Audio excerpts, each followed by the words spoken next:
এই বছরের প্রথম মূলা, তাও শুটকি দিয়ে, লইট্টা শুটকি দিয়ে রান্না করছি। খুবই মজাদার হয়েছে খেতে। দেখেন মূলাগুলো কত ফ্রেশ, এত ফ্রেশ ফ্রেশ মূলা শুটকি দিয়ে খেতে আসলে অনেক টেস্টি। তো চলেন রেসিপিটা শুরু করি। আসসালামু আলাইকুম, হ্যালো এভরিওয়ান, সবাই কেমন আছেন? ফার্স্টে আমি 4টা মূলা নিছি মাঝারি সাইজের, তারপর আমি 4টা শুটকি নিছি। এই মূলাগুলো আমি ভালো করে একটু করে ওয়াশ করে নিছি। তারপরে এটা একটা কাটারের সাহায্যে উপরে ছিলকাটা ভালো করে ছিলে নেবেন। এভাবে করে ভালো করে ছিলে নিছি। ছিলার পরে এটা ছিলে কি হয়, উপরে স্কিনটা পড়ে যায়। স্কিনটা চলে গেলে খেতে এমনিতে ভালো লাগে। তো আমি এখন একটা কাটারের সাহায্যে চাকু দিয়ে এটা কেটে নিব।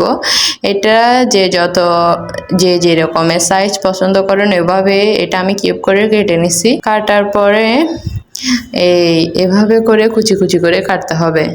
সবগুলোই আমি মূলা এভাবে কেটে নিছি। যত ভালো করে কুটে রান্না করা যায় এত ভালোই মজা হয় মূলাটা খেতে।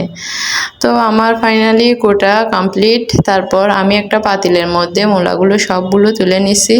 তুলে আমি এটা স্কিপ হয়ে গেছে, এগুলো আমি হালকা একটু লবণ দিয়ে কিছুক্ষণ মাখিয়ে নিছি। মেখে নেওয়ার পরে আমি শুটকিটা নিয়ে ভালো করে পরিষ্কার করে নিচ্ছি। এটার লেজ তারপর শিমগুলো সবগুলো আমি ফেলে দিচ্ছি। ভালো করে কেটে নেবেন। কাটা হয়ে গেলে আমি একটা চাকুর সাহায্যে এটা ভালো করে কুচি কুচি করে নিচ্ছি। এটা আমি 4 টুকরা করে এভাবে নিচ্ছি। নিয়ে লইট্টা শুটকি দিয়ে মূলা আমার অনেক ভালো লাগে, কিন্তু আপনাদের ভাইয়ের একদম বলে ভালো লাগে না। এর তো মূলা পছন্দ মাংসের হাড় দিয়ে গরুর মাংসের হাড় দিয়ে মূলা রান্না করলে এর নাকি অনেক ভালো লাগে। তো দেখেন আমি ফাইনালি একটা পাতিলের মধ্যে তেল দিছি, পরিমাণ মতো তেল দিয়ে তারপর ওখানে পেঁয়াজ কুচি দিছি। পেঁয়াজ কুচি দিয়ে একটু খাঁটি দিয়ে ভালো করে নাড়াচাড়া করে নিব, কারণ গন্ধটা যাতে চলে যায়। পেঁয়াজের স্মেলটা সবারই ভালো লাগে না।